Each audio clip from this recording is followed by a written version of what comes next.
Hi, my name is Isabella Johnston, and I am the Intern Whisperer.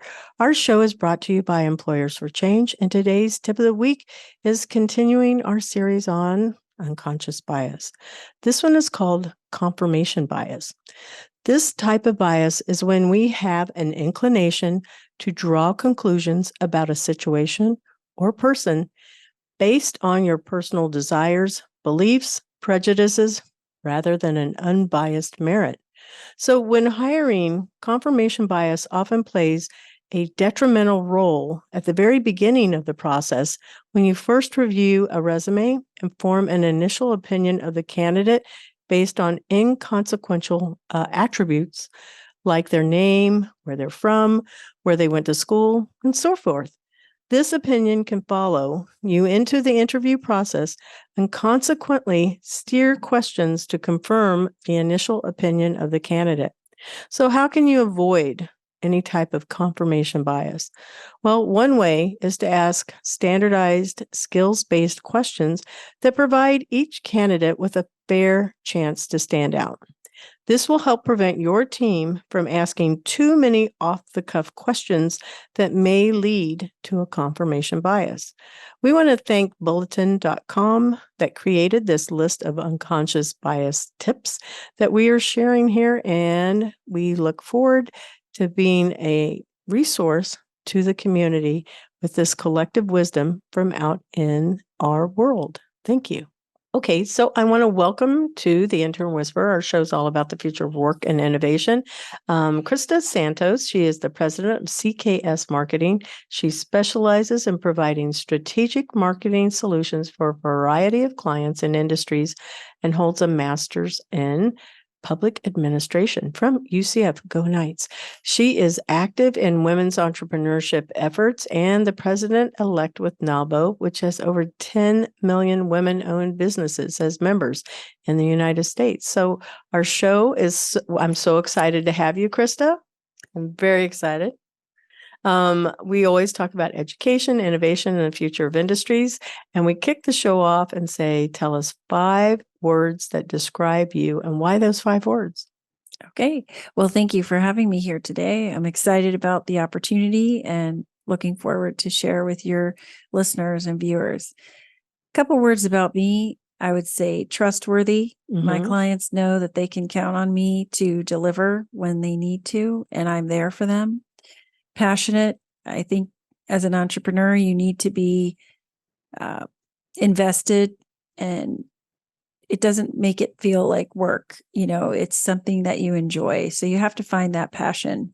And driven. You have to be driven because you're faced with a lot of challenges and a variety of tasks, and you can let that get you down. So you have to be driven, get up, keep going every day.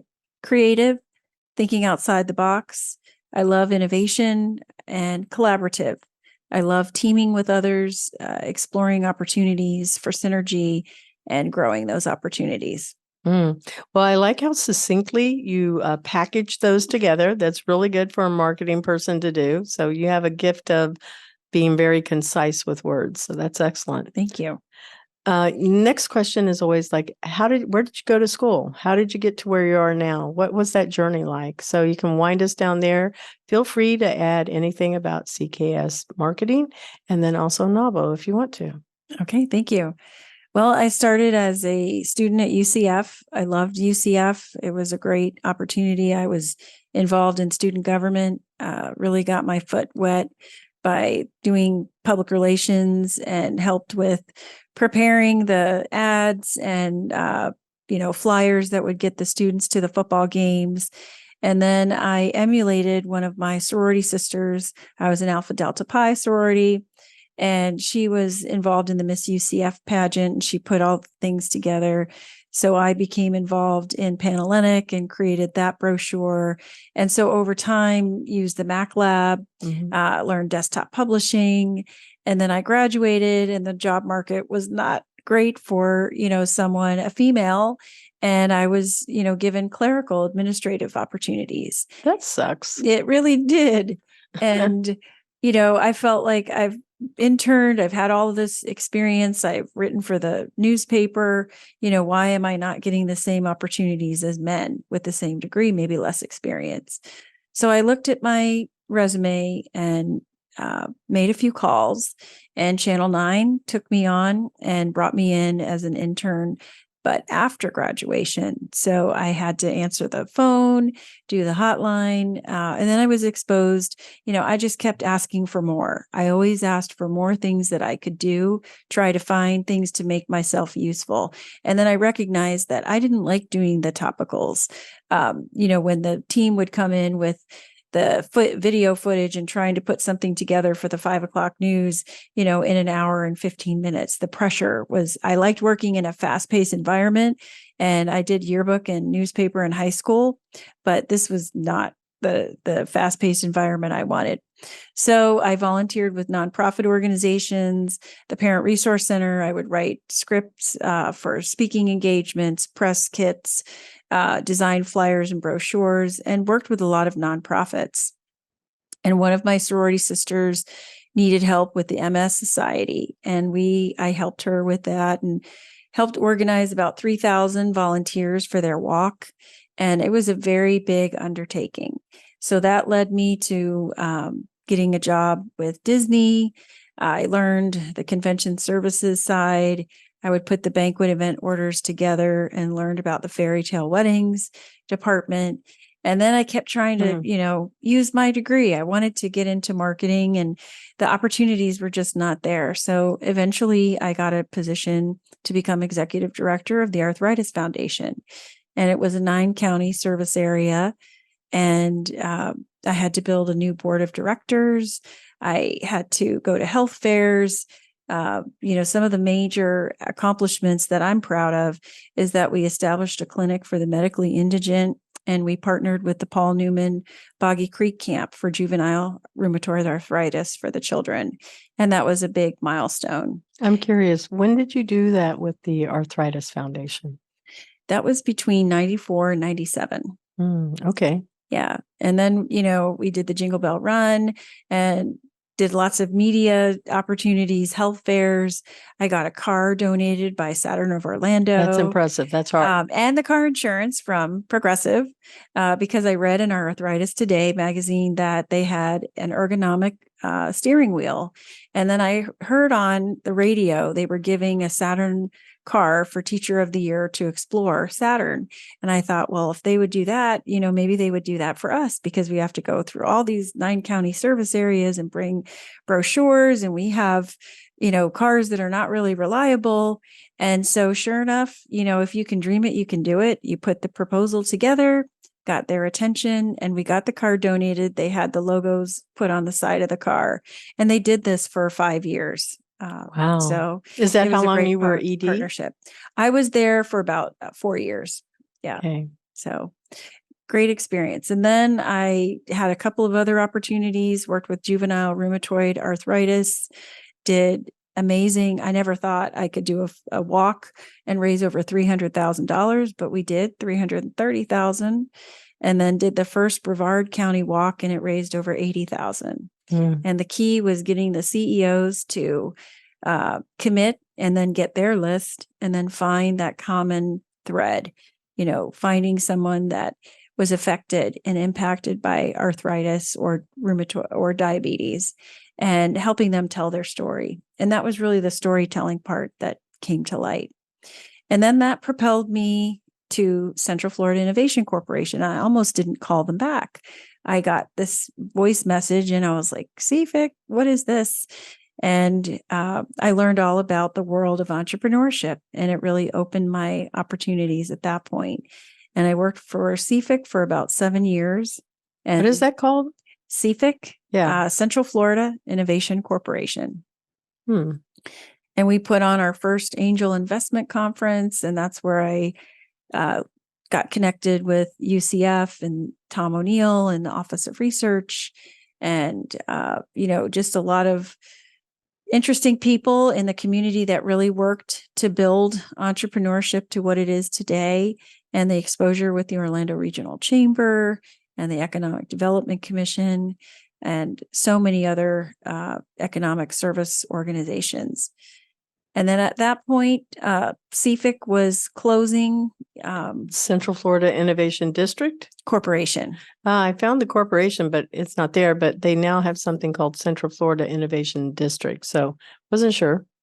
Yeah, I think that is part of the UCF program with the Business Incubation Program and the Innovation Districts that Carol Ann Dykes-Logue and others are running. So okay, interesting. Yeah, but it was a great opportunity, and that led me to UCF, and I was able to help open the Business Incubation Program in 1999, and then worked with UCF for 12 years. Wow. You're kind of a big deal.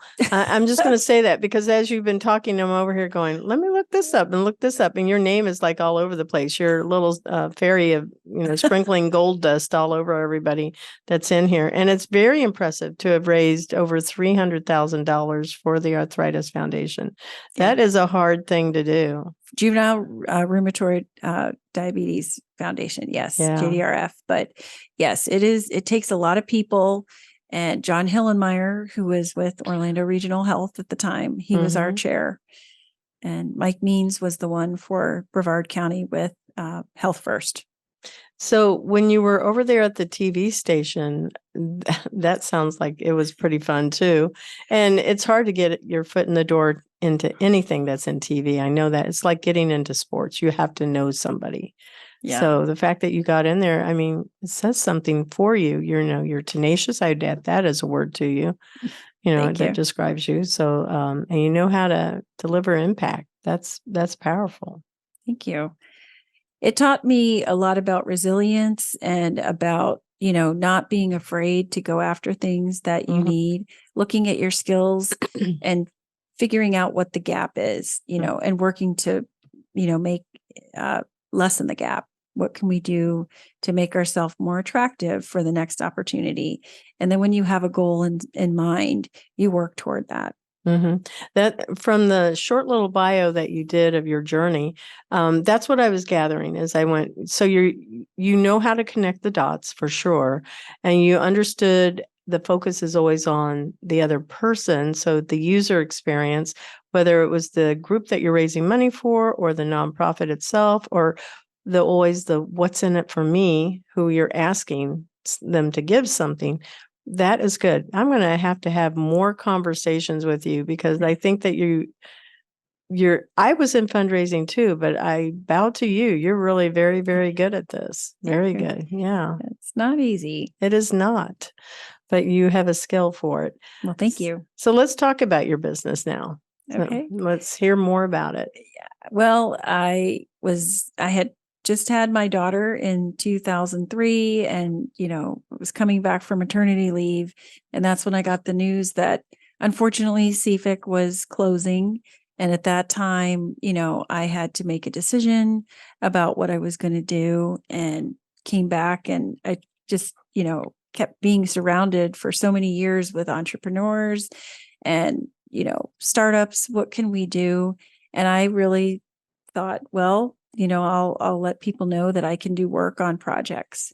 And then it just took that one base of UCF approaching me about what I could do to work with them, doing the same kind of work that I did for CFIC. But that was a foundation. And then that was what I built the other opportunities.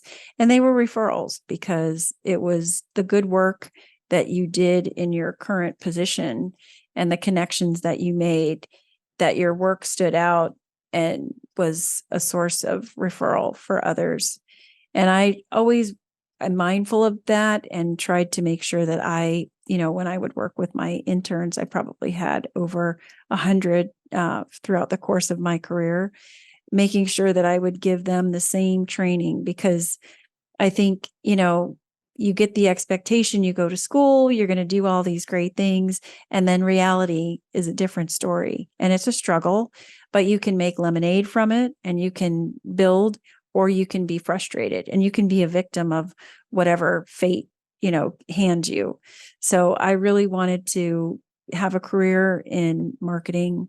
And so taking that leap of starting off small I grew over time and, built my business. And now I, have the reputation and the respect from my clients, and I value that greatly. I always try to exceed expectations, and I don't overpromise.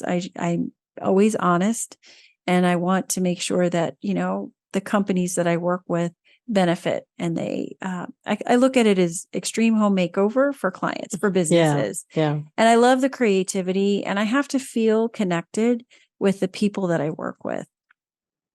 So if I'm representing them, I have to feel like I can believe in their businesses, and I can support them as entrepreneurs, and I can be that extension and that representative, that ambassador. And I'm happy to do that. So as a marketing company, what else do you do for them? Do you write press releases, help publish those, synthesize what is supposed to be on their website? How? We do all of that. We're Yeah. full service. So we're a boutique agency, so we can scale up as we need to. We handle a lot of different industries, defense contracting, high tech, professional services, nonprofits. We work, we develop websites, digital marketing, media, advertising, collateral, press releases, media relations, and branding, market strategy.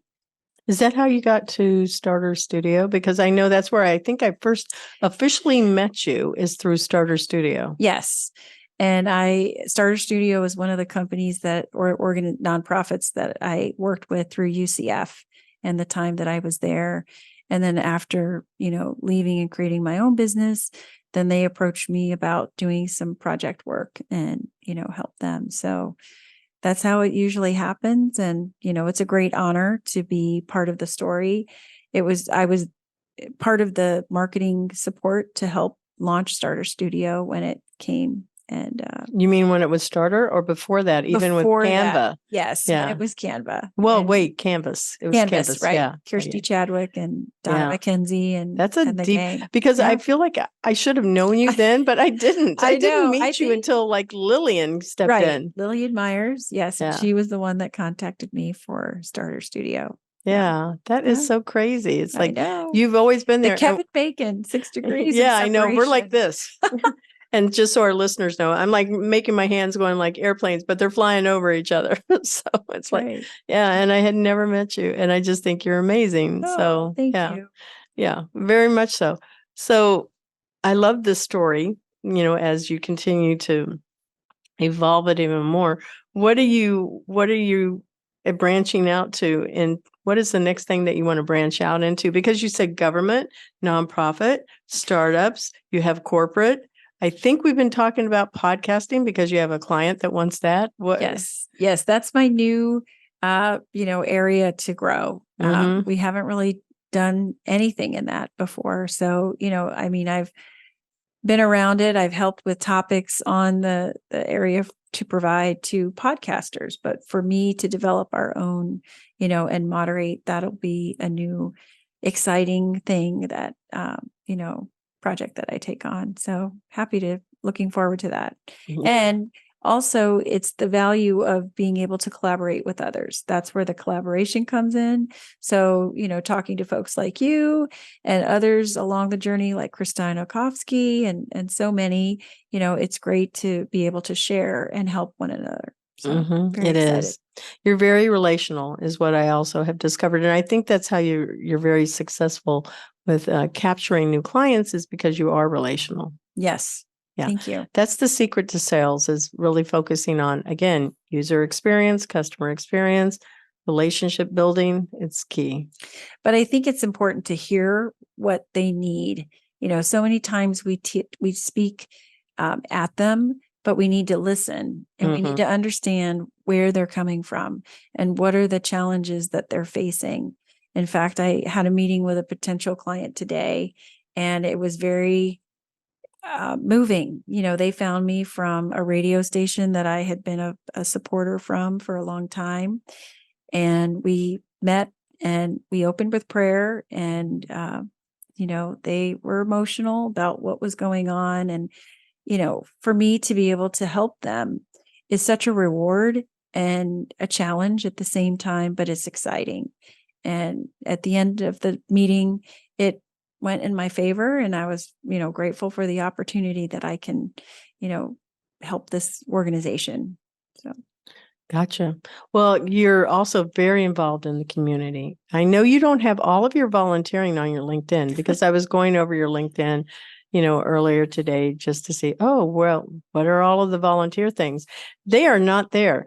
But I know how involved you are in this community. And you're like, again, I said that little magical fairy that's just dropping gold dust all around. You're there. You're at a lot of things that, I know I go to. So what are the things that you're most involved with right now? Sure. Well, right now I'm serving as president of NABO Orlando chapter, which is a very great honor, representing women-owned businesses. I'm also involved as an advisor to Global Women of Impact. I'm serving on the endowment committee for my church, the Cathedral Church of St. Luke. We've also reinstituted our St. Mary's chapter of Daughters of the King. And I am involved in Alpha Delta Pi as an alumni. I served previously as an international officer with the sorority, and I would help create alumni associations. I've also been a mentor with UCF, and I try to give back, and either through the intern program or mentoring with other students, share my knowledge and expertise, because I think that's important to always give back and know where you came from. And some of these students are, my colleagues and having families, and that's really rewarding to see them in positions, writing books. It's so exciting. And, just involved in any place that, I know that I can make an impact. So lots of nonprofits over the years, served on the board for Juvenile Research Foundation, Juvenile Diabetes Research Why Foundation. did you pick that group? Is that something in the family? Because I think my mother died of leukemia. So I'm very, very geared towards things that are for leukemia and for drug overdose, because my youngest brother died of a drug overdose. So what's your connection? Well, that was just an opportunity that arose from, work and getting the opportunity to work there. So, I felt inspired by what they're doing for research and the programs that they're offering. That was also what drew me to the Arthritis Foundation. That was a big challenge at the time, taking over, really out of school, maybe a year or two, building a whole board of directors. But, arthritis impacts so many people naturally. And, just making sure that there are programs there to support the need of the community. It's helpful. Yep. Well, I know you mentioned a sorority too. I'm guessing that you must do something over there. Yeah, I'm a member of the Alumni Association, so I attend events. You've had offices with the alumni? I was the chapter president of the Greater Orlando Alumni Association twice. Okay. So I've worn that hat, and now I'm happy to serve whenever they need help, with recruitment or attending events, speaking, giving back in those ways. Yeah. You sound like you never sleep. So let's talk about NABO. What is NABO? NABO Orlando is the National Association of Women Business Owners, and we are celebrating our 48th year. And it's exciting because we are the voice of women businesses. So our mission is to propel women into spheres of influence for economic impact, advocacy, and then also with their businesses in society. So we're really trying to develop programs that are educational and informative, and then also have that connection. We have events on a local level. We're all volunteer driven. So we change positions every year. And I think that allows the opportunity for growth and development. And we see women businesses of all stages and development. They're not necessarily technology focused, but we want them to be successful because they're the backbone of our economy. And then on a national level, there are 40 webinars and programs with the NAWBO Institute that they can connect with. We have over 60 chapters across the country and international affiliates and over 5,000 members. Wow. And the biggest part that NAWBO plays is really having a seat at the table for the SBA, Small Business Administration, and access to Congress, and being able to have impact on a legislative scale. And that's something that's interesting to me because I have a master's in public administration. So maybe in the future, that might be opportunities to serve on a national level. What does Congress need to know to help women businesses? What are the biggest obstacles that we face? Funding is one. Yep. And I know a lot of people with just the certification, the red tape sometimes of, being able to have these certifications that can help your businesses get to the next level. So, the peer sharing and having access to other women that have been there and done that, that's really where NAWBO comes in. And I've been able to get new clients from NAWBO. I've partnered with people through NAWBO. Again, it's like a sisterhood. We call it the Teal Tribe. And because the colors are teal, but it really means so much more. It's, that unconditional support that that you can call upon people to, help you if you're struggling with a challenge or a problem. And, whether it's on a local level or a national level, you're going to get the answer that you need. And it's going to be the right answer. It's going to be rooted in knowledge and experience. Mm. You really have a good gift with words. Really, you do. Thank you. When you were at UCF, was the Nicholson School? Was it? It was not. Yeah. Okay. I had was Bob wondering. Davis and I had the famous speech. I am proud to say that I was, I got an A in the class, and Marla Weech was one of the ones that was his star student. So I felt like, okay, and I was nervous when I was giving my speech, but I saw a bug on the floor. And I think that just made everybody freak out for a minute. And then that sense of anxiety left me, and I was able to do a great job. I did Where There's a Will, There's an A on study habits, and I nailed it. So I was so proud of myself. But it was a great experience. It was a great major, and I loved my time at UCF. Oh gosh, yeah, I would think so. And it's the Knight Nation now, the largest university in the country, but, rising in prominence. And are you US sure about World that News though? and Because I Report. think University of Arizona, they go back and They forth do. on this. Yeah, they do. As the time I was there, I know, the numbers kind of go back and forth, but yeah. Yeah.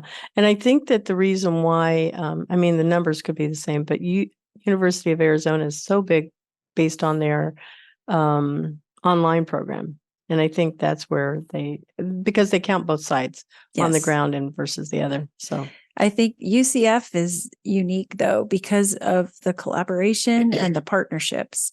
Our business incubation program and the innovation districts that, Carol Ann and others are leading is one of the really crowning accomplishments. It takes a lot of resources to pull together. So we're lucky that our city works in tangent with our county, and then we have the National Entrepreneur Center. Right. NEC is just amazing, and all of the different chamber organizations that are under one roof, SBDC, SCORE. There's a lot of people, even like the person I met today, that have never heard of them and don't know about Isn't that amazing? Right. So it's like our job to be an ambassador to help bring it to them. Mm-hmm. Let me tell you about it. Let me tell you about NAWBO and how we can help you. So. Yeah. Well, I've enjoyed this little journey on the inside of some things that I did not know, but NAWBO should have presence over there, do they? We're a partner. We don't have an office, but we're Okay. a partner, and we hold our meetings, our lunch and learn meetings. Mm-hmm. Okay. I was wondering about that one. And you can find us at NAWBOorlando.org. Perfect there. Okay, so we're going to switch gears and we're going to go into some more personal questions so that our listeners can get an idea a little bit more about you. So they are something that's a little more revealing. What is the hardest lesson that you learned that changed your life? I really have to say when I was losing the opportunity at CFIC, when it was closing, it was like a family. Mhm. We really felt a bond. In the beginning, it was kind of like a regular office, and, people were busy, but then toward the end, it became a family. And so when it was closing, it was hard. And then it was a really big stretch to take the advice that we were giving to other people and apply it to yourself. You know, um, it's a stretch when you decide that you want to work for yourself and take that leap.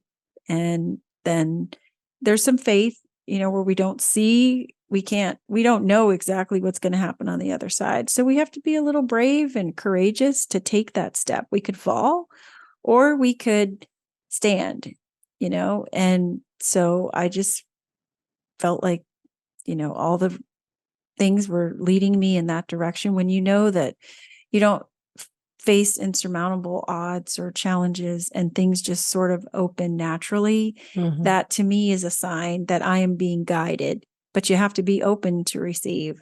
And when you Yes. are, then you know what you have to do. Mhm. I know, just so you know, I have a lot of guests that share their faith here. It's not something that we discourage. We want people to do that. And this particular response that you gave about the hardest lesson really ties into what you said your favorite quote was, which was Philippians 4:13. But I'm going to let you go ahead and share that one. I can do all things in Christ that strengthens me. Yeah. So, yeah. And that tied in so beautifully with that story about the hardest lesson, because you said you have to walk in faith. And that is truly hard for people. And I think many times if we couldn't see, we would have probably greater faith. That's true. Yeah. And it's the challenges that shape us to be, we're in the A better potter's servant. hands. Mm-hmm. A better servant, because we're all here to serve. Well, what are you most grateful for? I'm most grateful for my family and my, blessing of having my work that, fulfills me, being able to leave a positive impact with people, finding leaving places better than I found them. And just the journey itself with meeting lots of different people, there's always someone that you're going to learn from. I think when you never stop learning and you grow, it just it's part of that maturing that you go through. We go through Yeah. different phases of our life, and then it's like, oh, that was what that was for. Now I get it, but at the time I didn't. I think all of that comes full circle, but you have to be wiser. And then through age, as we mature, we get that. Yeah. We become more beautiful on the inside, hopefully, than maybe the youth when we're in our younger years. We may look great. We may be taking really good care of our body, or we take it for granted, honestly, that we can do things, right? Whether it's like being able to just get up off of the ground or whatever. But I don't have that problem yet, but I'm thankful. But, nonetheless, you really see a more beautiful person on the inside than where you were before.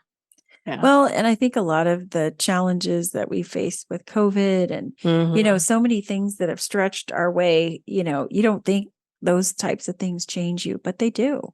Yeah. And they're still having impact. But, we rise and we get up and we do what we need to do. But I think it's about the attitude that you have and surrounding yourself with people that will bring positive energy, Mhm. and then removing those negative that, detract. Yeah. Well, who in your life has had the biggest impact? I would have to say that probably my mom. My mother has been a rock, and she's always been my best friend, and, just being there for me unconditionally, and supporting me and cheering me on. And there's nothing like having the love of a mom, and, knowing that they're there for you, and just proud of everything that you do. And I know that as my mother is aging, every day that I have with her is a gift, and I don't take it for granted. And it's important. You said you have a daughter and you have a son, right? So you're a mom then, and you get to Yes. see it from a different point of view. I Right. think that the best gift that parents can give their children is one, the first is like showing them what a committed, healthy marriage would look like. I think that's certainly one thing. The second is to demonstrate how you love people that have raised you and then become the caretaker for them. So I think those two areas are like the best gift you can give a child so that they can carry that out into the world. I don't think a lot of people do that, especially if they've gone through a divorce. I think it takes even more. I sit here and go, wow, if you could be such great parents divorced and then you're not fighting over your kid or anything like that, and you're being super communicative, thinking, why couldn't you have done that when you were married? But there's reasons, and it's not always there. But I feel like what you're giving your children is the best examples of how to be a good husband, a good wife for each of your kids, and then also how to be a good friend and how you would like them to take care of you. Yeah. Thank you. Mhm. It's important. Family is just one of the most important things. And, I think the biggest thing is understanding the balance. You can have work, but it doesn't love you back. And you want to not sacrifice your family.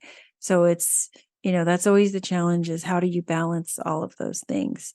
But I think having faith and, having that higher power really helps to put things in perspective and keeps you grounded. So, Yeah. There was a guest I had before you, and he, instead of using the word balance, and I've used that a lot, he used a word that I haven't heard used before in the podcast. And he said, you have to govern yourself. And I went, you know what? I really like that word choice because I think it's even more powerful than balance because I don't think we can really stay in balance. No. But yet the word govern really shows me that I've got choices. True. Right. And I just felt like, but yet it's so intentional. It means that you're really, really, it's not like, oh, I'm making a choice or I'm going to try. There's no try. There's either do or not. But there is govern. And that means that I'm keeping myself in check, which is really a very powerful word. That is. I like it. Yeah. Great. Thanks. Well, it's for Roger. Roger Hunt, this one's for you, buddy. Okay. So what would you want to be remembered for in life? I would like to be remembered for making an impact in my community, whether it's through the work I've done with my nonprofits, the organizations, my children, my church, my family, just knowing that, I was able to be a light and a good role model for others and, just bringing about positive impact. Yep. Everything is about impact. Have you heard of, now I had not heard of this before, a government resume, and it's all about the amount of impact that you can bring. And once I started researching those, and this was just like a few months ago, I went, wow, these are powerful numbers. They're really big numbers, whether it's the number of people that you serve or the amount of money that you may have, in your power. I'm going to use that word again, but to be able to manage and to do good things.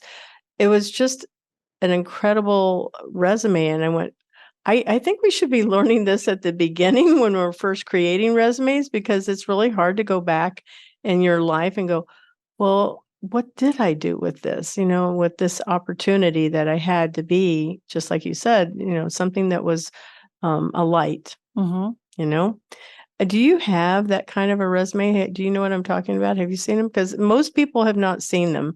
And I'm going to show it to you offline because it was just astonishing how much a person has achieved in their life. But we don't measure our lives that way. No, I would love to see it. Yeah. I've Definitely. started teaching this type of resume because I keep going back every time I teach it. I go, okay, I'm going to go put this over here because I actually did this. This is how many students I taught in this lifetime, as a public classroom teacher. This is, how many adults I worked with, whether it's in Employers for Change, but there's these places that I think it becomes the eulogy that would be shared in this last question that I had asked, right? Like, what would you want to be remembered for? Right. Yeah. Oh, that's neat. I would like to learn. Sounds good. Well, we're going to take a moment and acknowledge our sponsor, Cat5 Studios, and we will be right back. The Intern Whisperer is brought to you by Cat5 Studios, who help you create games and videos for your training and marketing needs that are out of this world. Visit Cat5 Studios for more information to learn how Cat5 Studios can help your business. Thank you, Cat5 Studios. Now we're back to the second half of our show, and this is where we talk about the future of jobs and industries and what does 2030 look like? And this is where there is no right or wrong answer. It's anything you can imagine. So put on your director hat if you love sci-fi movies or if you're a writer, whatever it is, but it's science fiction. It's 2030, which is really right around the corner, basically. It's like 6 years away, right? So what does it look like? It can be anything. It's not tied to your industry. Do you think George Jetson cars are going to really be flying yet? Do you feel like we'll be living under the ocean or out on another planet? It can be anything. Well, I do think they're going to have flying cars because I think I've heard that. They are flying now. Yeah. I mean, I think that's just like right around the corner.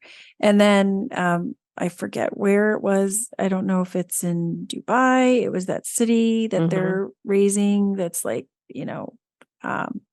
it looks like a rectangle.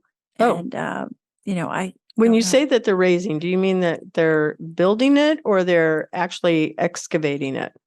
I think they're building it. I know I researched something and I saw it's like a whole city within and it's everything contained. And it's inside of a bubble or something? It's not a bubble, but it's like a rectangle and it's flat and it is long and it's like trying to take up less of a footprint. Okay. Yeah. It says Saudi Arabia is building the line, a new yes. a new city enclosed through. It will snake through the Saudi desert. And is that a good idea?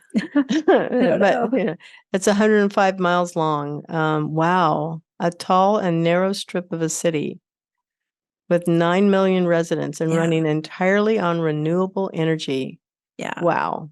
Yeah, that like blew my mind. I was like, wow, that's going to be quite a city. Well, that's intriguing. Okay, so I can see that. I've never been to Dubai. Have you? I have not. Is it on your list? I would like to go there. Yeah. Okay. So they have very tall buildings, taller than what we have here in the United States. And I always find that interesting because I go, but aren't they just on sand? And how do they stay up in the air that long? And it just seems like so incredibly hard. Yeah, it would be, I don't know. They're very aggressive in the development over there. And, it's quite impressive with the architecture. That's for sure.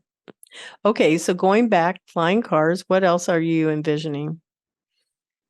Well, I know the way marketing is going to be done, I think will be, changing. I know I've read about Elon Musk, building Neuralink with the brain and how advertising is going to target the brain specifically. That'll be interesting in 2030 with our messaging and location-based AI and AR advertising, looking at, the 5G networks and location, how that's going to target, because everybody wants to know your cookies and where you're at. I think having the hyperconnectivity will be helpful. Advertising will be based on physical location and presence of people with a lot more impact. I don't think I've heard about this thing. A brain chip. It says Elon Musk brain chip startup Neuralink. Neuralink. Oh, that's a little scary. It is a little scary. Yeah. Wow. It's going to be implants for humans to interact with computers. It says that it's for people that have some type of paralysis. So that's interesting. Have you ever seen Black Mirror? I have not. Okay, you should definitely watch that one for sure, because I've been watching this as a series. It's on Netflix. Okay. And it's very dark. I'm not going to lie to you. It's very dark. And it's like, what is the worst thing that we could be doing with the type of technology, and how we could, if we don't, harness it wisely, govern it wisely, then we could be in a lot of trouble. They did have something like this as one of the series. It's like there's 5 episodes in a series that they put out, and the newest ones one of them is about something like this. So it's interesting. I've been talking about this show for, I don't know, a year now, but it's always something that you sit here and you think and go, well, just because we can do it doesn't mean we should do it. Maybe not. Or it's a cautionary tale as to what can happen if we are not being thoughtful and responsible. Right. Yeah.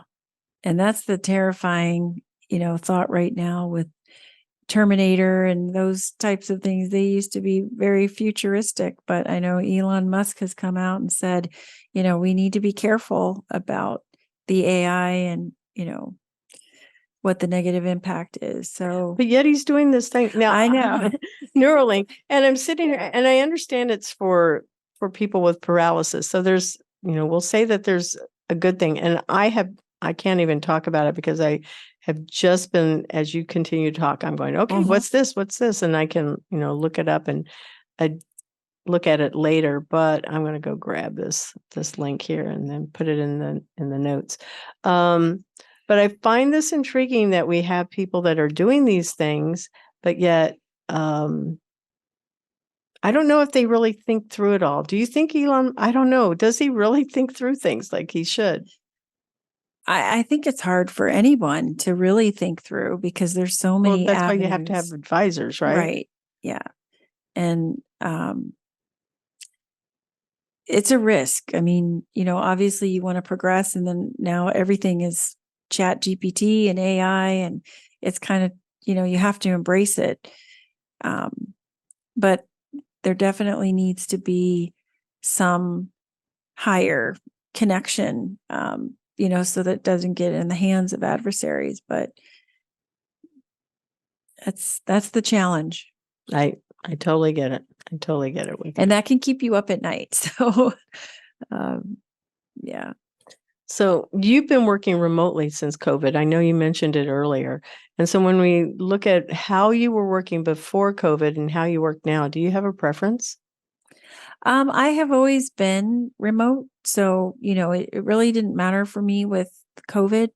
But now there's been a change with people getting more, back together. There's, people are starved for the human contact. Right. Networking has definitely increased with NABO. A lot of our programs were virtual, and then it was a hybrid, and now it's all in person. Mm-hmm. People are back, and, there isn't a replacement for that human connection. No. People still need, you can still use some of the tools as convenience, but even with AI, you still need to have the human element to oversee and run it. I think, it wouldn't be replaced. Mm-hmm. I would agree. I think that there's going to be a movement to make it so that we remember how to be relational and how to be intentional, because we're on these devices so much when we're connected to, whether you go to a gym, you're over there on something that's electronic and it's measuring, something that you're doing. If you're on some type of a treadmill or whatever kind of device, you might have an app connected to you at the same time that's in your phone. So there's always a device that's around us that's listening to us and measuring and gathering data. And I feel like there's going to be this place where it's going to be more of like, well, how do we make sure we are really connecting with a person?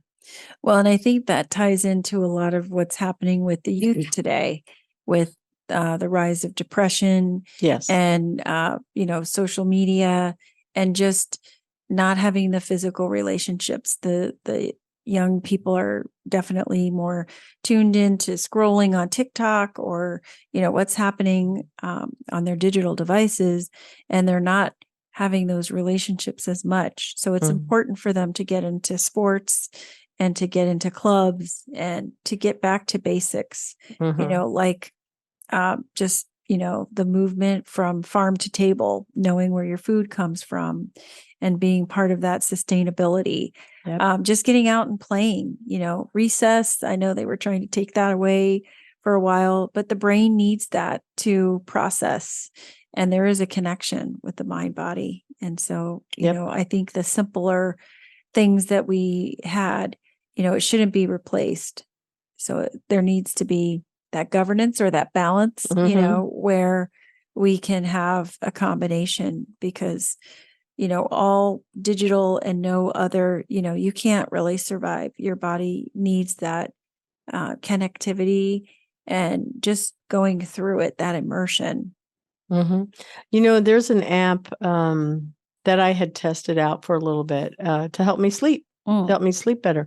I don't have a problem with sleeping, but I was intrigued. I literally just fall into bed and I go to sleep. But I wanted to just see, well, what was this about? Because they we always hear about white noise, and then there's green noise, and there's brown noise, and there was just all of these different types of background noises that can help a person fall to sleep better. And I went, well, I'm intrigued enough to try it out. So I have it, but it tells you that you're supposed to keep your phone plugged into the wall so it doesn't die. And it's always listening to you. And it can tell if you've been like moving around, if you're talking in your sleep, if you're making snoring, if you make other bodily sounds.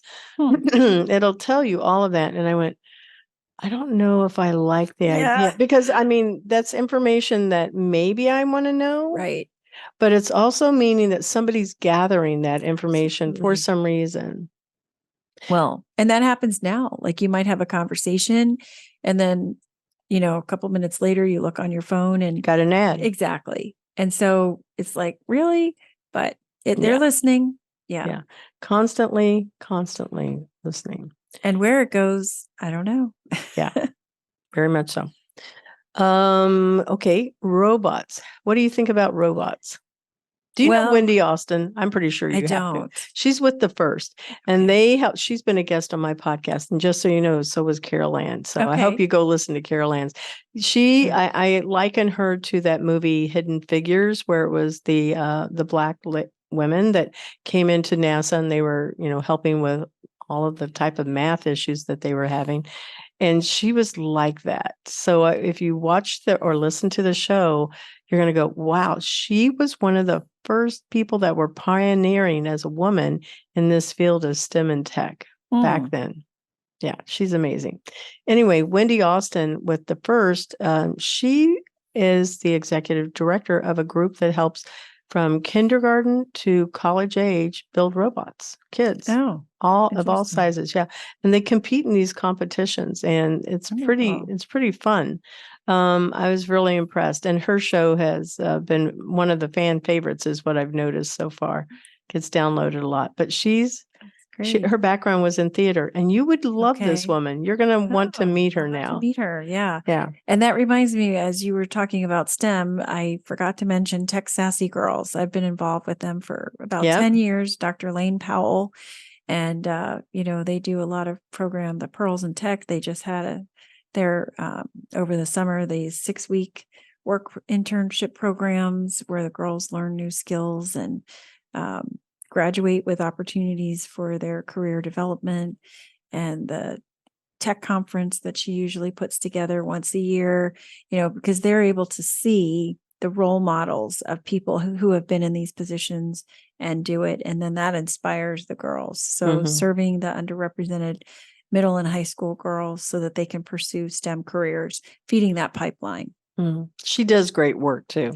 She does. Yeah, yes. Really, really great work. And her husband, Courtney, Ace Applications also. Yeah, they're a power couple. They are. That's what I think of them. Yeah. Yeah, they're very, very good. So with the robots coming back over there, we have robots that are here in Central Florida, and they will bring you food over there in Osceola County. There are robots in another restaurant that I understand that is in Orlando. I cannot remember the name of it, but somebody had told me about that they're there. And there was supposedly not robots, but it's being run by robots. No humans are inside of a McDonald's. It's in Florida and don't know where, but it was in Florida, and you go in, get your order, pay. It's all done on the kiosk, and then, your food rolls out to you. There's no humans. And I went, that is sad, because I really like going into a McDonald's to have somebody say, hey, have a nice day. Right. Yeah. Yeah.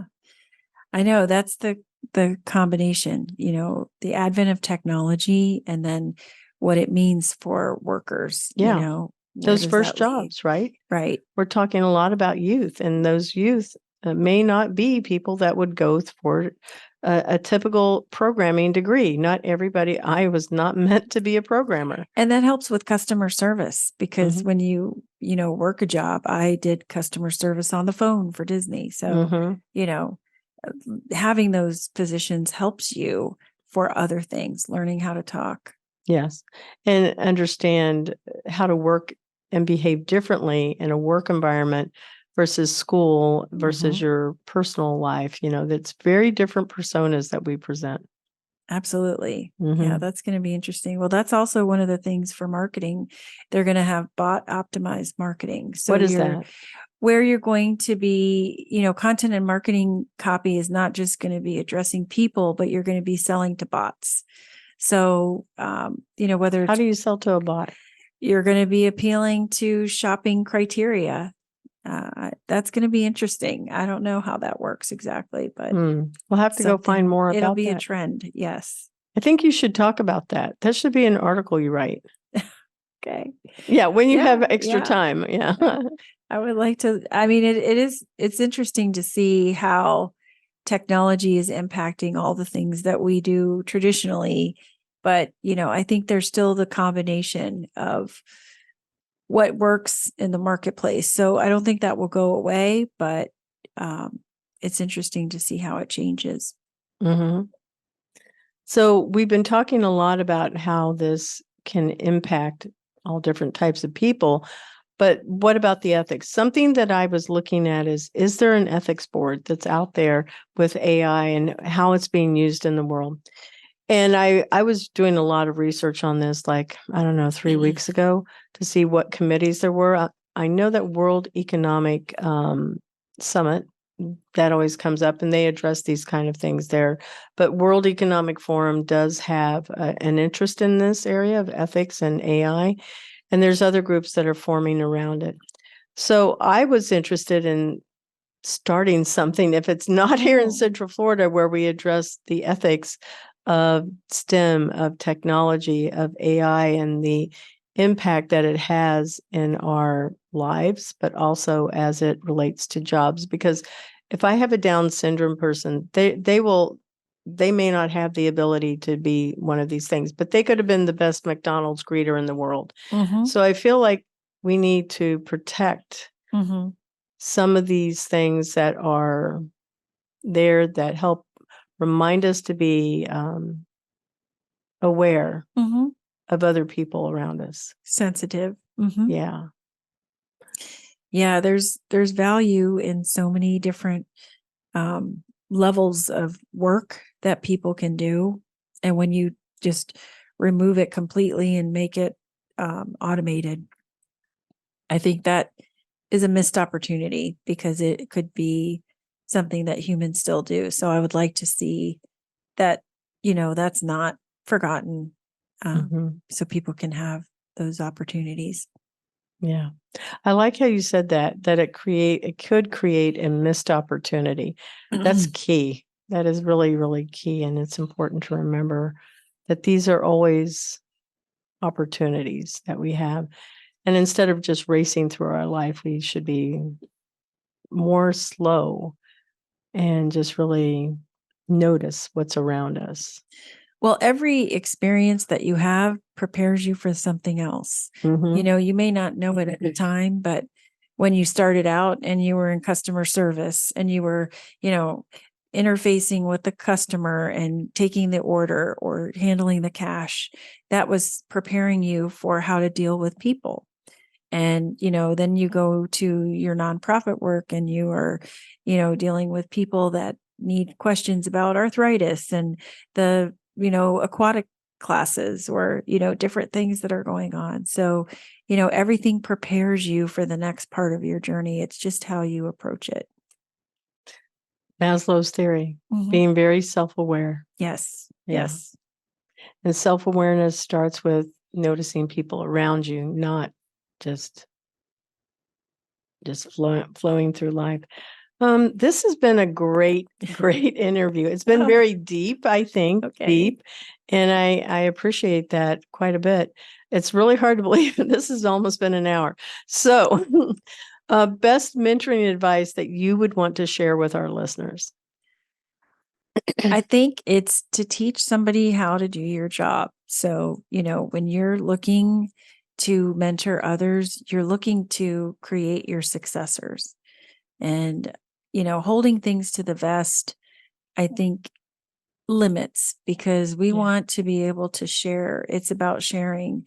And I think that's the biggest thing, is never stop learning and then also giving, because we have to recognize that when we get to a place, we have to be able to give back. And so many times people get to a level and they forget the stepping stones along the way, the StarterStudios, that they need to give back and fund or, help. It really matters, spending time at your college alumni, mentoring children, whatever it might be, but playing a role that makes your community better, because it is all part of the building blocks.